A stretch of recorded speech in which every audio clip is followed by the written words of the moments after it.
بسم اللہ الرحمن الرحیم، اللہ کے نام سے شروع۔ تمام دیکھنے اور سننے والوں کو میری طرف سے السلام علیکم۔ ایک دفعہ اللہ عز و جل نے حضرت اسرائیل علیہ السلام سے پوچھا کہ تجھے کسی کی جان قبض کرتے وقت کبھی رحم بھی آیا ہے؟ حضرت اسرائیل علیہ السلام نے عرض کیا کہ الہی، میرا ہر ایک کی روح قبض کرتے وقت دل دکھتا ہے، مگر تیرے حکم کی سرتابی کی مجال کہاں؟ ہاں، ایک واقعہ ایسا گزرا ہے جس کا دکھ میں ابھی تک نہیں بھلا سکا۔ وہ غم ایسا ہے جو تنہائی میں بھی میرے ساتھ رہتا ہے۔ ایک جہاز سمندر میں سفر کر رہا تھا، وہ تیرے حکم سے ایک بھنور میں پھنس گیا۔ اس طرح تھوڑی دیر بعد وہ جہاز تباہ و برباد ہو گیا۔ جہاز میں سوار کئی مسافر غرق ہو گئے۔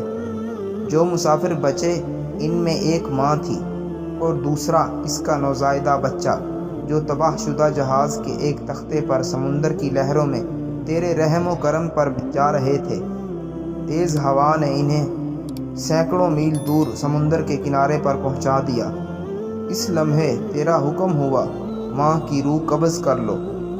میں نے مولا کریم تیرے حکم کی تعمیل کی۔ تو خوب جانتا ہے کہ یہ حکم پا کر میرا کلیجہ کانپ گیا تھا، اور جب میں نے اس طفل شیر خوار کو ماں سے الگ کیا تو مجھے کس قدر تکلیف پہنچی تھی اب یاد آئی ہے۔ آنکھیں آنسوں سے بھیگ گئی ہیں۔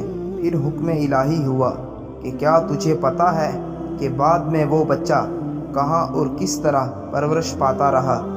اسرائیل علیہ السلام نے عرض کیا، اللہ تعالیٰ علم الغیب ہے اور ظاہر باطن اسی پر عیاں ہیں۔ اللہ عز و جل نے فرمایا، ہم نے موج سمندر کو حکم دیا کہ اس لاوارث بچے کو اٹھا کر ساحل پر ڈال دے۔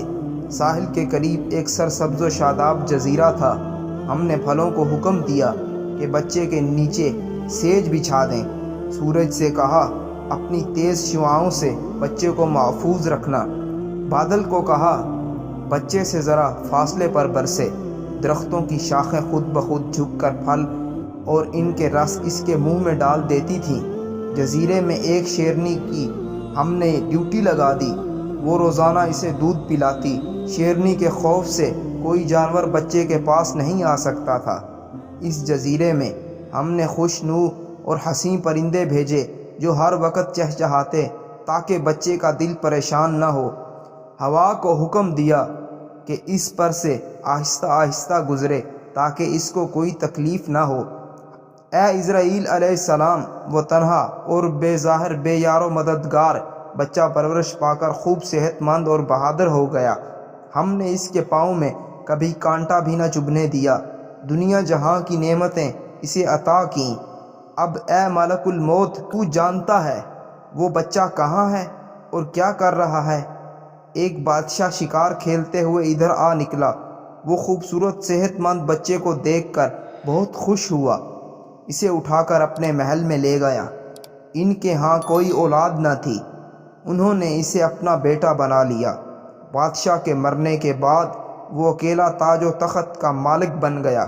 غرور اور تکبر سے ہمارے بندوں پر ظلم کرنے لگا۔ ایسا سرکش نکلا کہ خود خدا بن بیٹھا۔ اپنے بت بنوا کر انہیں سجدہ کرانے لگا۔ خاک کا فانی پتلا ہمارا شریک بن بیٹھا۔ آخر ہم نے اس کی بہتری کے لیے خلیل ابراہیم علیہ السلام کو اس کے پاس بھیجا۔ اس ظالم نے ہمارے پیارے کو بھی آگ میں پھینک دیا۔ اسرائیل علیہ السلام نے عرض کیا، اے مخلوقات کے خالق، تیرے بھید تو ہی جانتا ہے۔ میں اس سرکش بچے کی حالت سے بے خبر ہونے کی وجہ سے دل میں خیال اور ملال لاتا رہا۔ اے اسرائیل علیہ السلام، اس بچے نے میرا کیا شکریہ ادا کیا؟ دوسروں کے لیے تو ماں باپ کی پرورش حجاب بن جاتی ہے، مگر اس نالائق نے تو بلا واسطہ اپنی جیب میں بہت سے موتی ہم سے پائے تھے۔ وہ بچہ نمرود بن کر اس وقت ایک بڑے ملک کا بادشاہ ہے۔